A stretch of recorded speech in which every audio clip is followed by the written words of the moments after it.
Hello and welcome back to today's video. Today we're going to be talking about the rarest medium tank in World of Tanks, the T-22 Medium. I'm going to break this video down into two key aspects for you. First, we're going to talk about why this tank is so rare. Then I'm going to do some gameplay. I'm going to tell you this tank's statistics and its strengths and weaknesses. Let's get right into it. Now let's talk about why this tank is so rare. This tank has had a controversial history. It was first available for a game mode called Rampage, which was Wargaming's kind of first foray into the Battle Royale format. It was available through super hard missions. The missions were so incredibly hard that it led to a number and a lot of people choosing to rig to get the tank, which is obviously against the game rules, so it carried a lot of controversy. But not only was it controversial in the way that a lot of people obtained the tank, but also its performance. It was significantly overpowered when it first came into the game. So, a couple of months after the Rampage mode ended, Wargaming took the idea to nerf the tank. And when I say nerf it, they absolutely nerfed this tank into the ground. And it's now basically a worse Object 140, and it remains in its hyper nerfed state. But there was another way to get this tank, a lot more recently, and it was the 2021 black market auctions. And this tank has not been seen available since then, but on EU there was 12,000 tanks available, and on NA there was 2,000. The minimum bid was 15 million credits, and in the end the tank ended up selling on EU for a minimum bid of 40 million.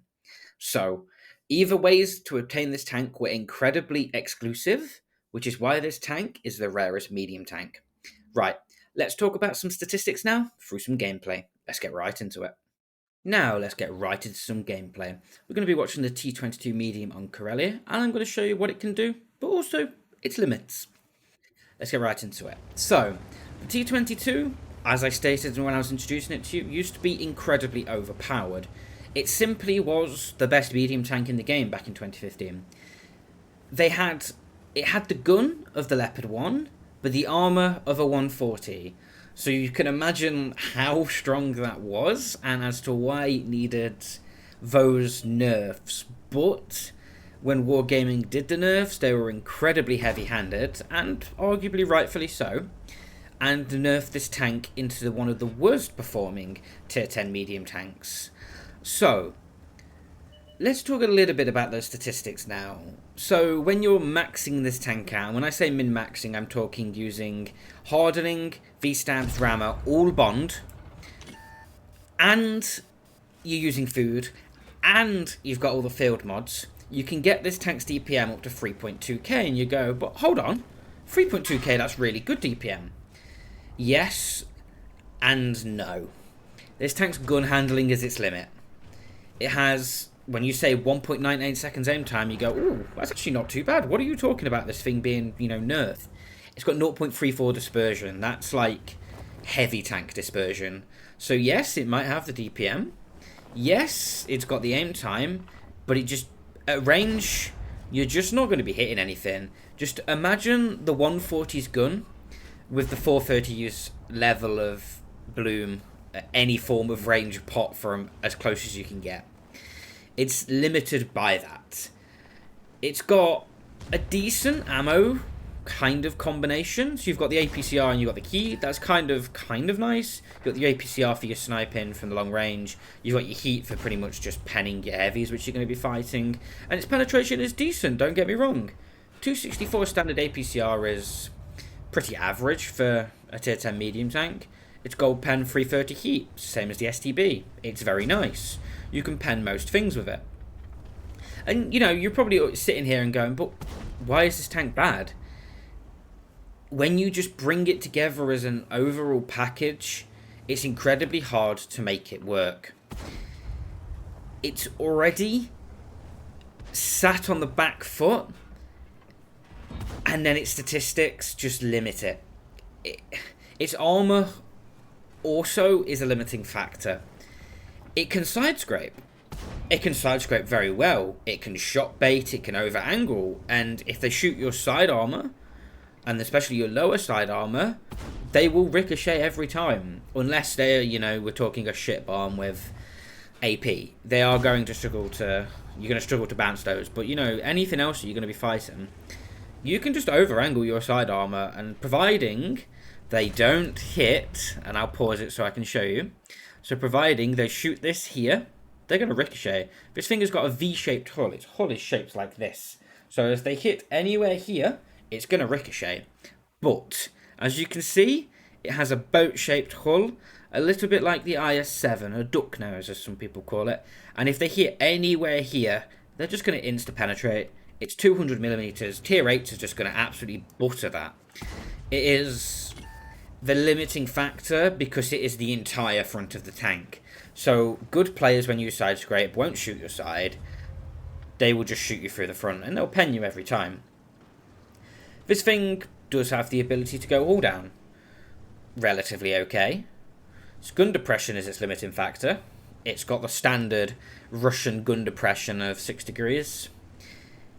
Means you can't really work a ridge. But if you can sit behind a small little rubble pile and, you know, they don't hit your cupola, which it does have, and they hit the outside of your turret, they're not going to pen you unless they've got incredibly high heat, because it's about 330 plus. But if they were to hit anywhere in and around the gun, so the lower part of the mantlet and the sides, they're going to pen.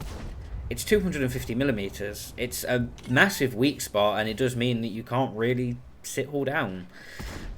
If you can, because of its gun depression. You know, this tank is designed to be a brawler, and only a brawler. But it can't really brawl because of its frontal armor. So now you're starting to see why this tank is incredibly limited. You know, there's some arguments that you could instead maybe try and trick this tank out to be a little bit of an all-rounder. You know, some people have suggested to me in the past, oh, run vents on it, you know, turn it into a spotter, do what QB does with his medium tanks and put a low noise exhaust on it, or Commander's vision system. But yes, you could probably do well 1 out of 10 maps if you know you get a map where you can sit and spot. But I just feel like in this tank, you're going to do the best when you maximize and try and limit its weaknesses, which is that gun handling. So I feel like it's almost a must that you take V-stabs on any map that is not super short range. So we're talking anything other than maybe a mines. You've got to take the V-stabs, I feel. Just because the gun handling, especially on the move, which is obviously what the V-stabs help, just is so bad. And if you really wanted to, and you know, you really were struggling with the gun of this tank, drop the hardening. Take V-stabs improved aiming rammer. And that, yeah, I've taken the hardening, and I recommend to take the hardening just because you are going to end up having to brawl with this tank because you can't snipe with it. So you are going to end up in close range engagements, and that extra HP does help. So now you can kind of see what I think about this tank. I think it's very good at certain things. Very close ranged. It has the pen to brawl with the heavies, providing they're stupid and don't pen you through your pretty obvious weak points. But it is incredibly limited by... its limiting factors are amplified than they are in a lot of other tanks. Like, the 140 is just simply better. If you had the choice between spending 40 million credits to get this thing from the black market, or spending 6.1 million credits to buy the Object 140, I would buy the Object 140 the 10 times over that some people spent on this tank. Because you've got to remember, the only people that have this tank were either incredibly good at the game back in 2015, so got the tank legitimately, which there were people which did get it legitimately. Not many, but there were people. They either rigged to get it back in 2015 in the Rampage game mode, so there's a lot of controversy to that.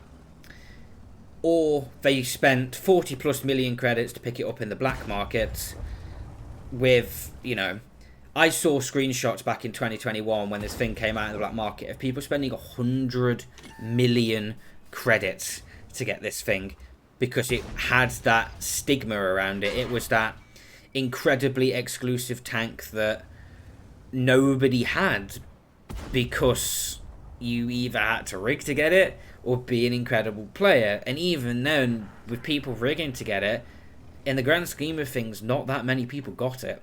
You know, there's only a couple thousand at the max globally. We're talking across NA, EU, RU, Asia.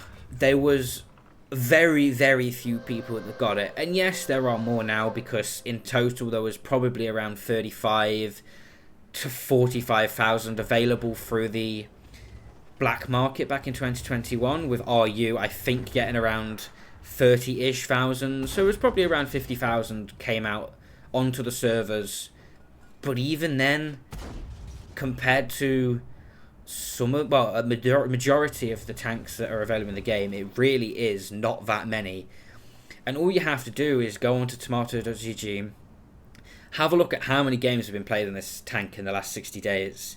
It's in the hundreds, not in the thousands like every single other tank is.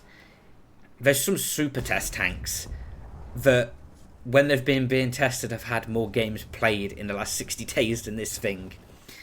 It really is rare.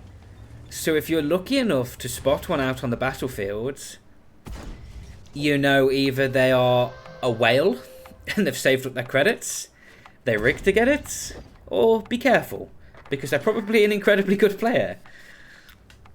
So this tank is interesting, and you know, you've seen in this game, you've seen it can work. You know, our hero here, Original, has racked himself up, you know, 7.5k combined in 9 minutes, which is, it's alright.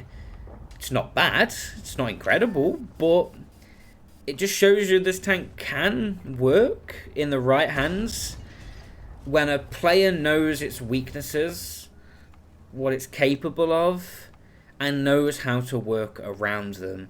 It's one of those tanks that incredibly good players will be able to make work, because they can make pretty much any tank work. But a player with a little bit less game knowledge and not as much awareness of how to mitigate this tank's weaknesses will struggle to make work.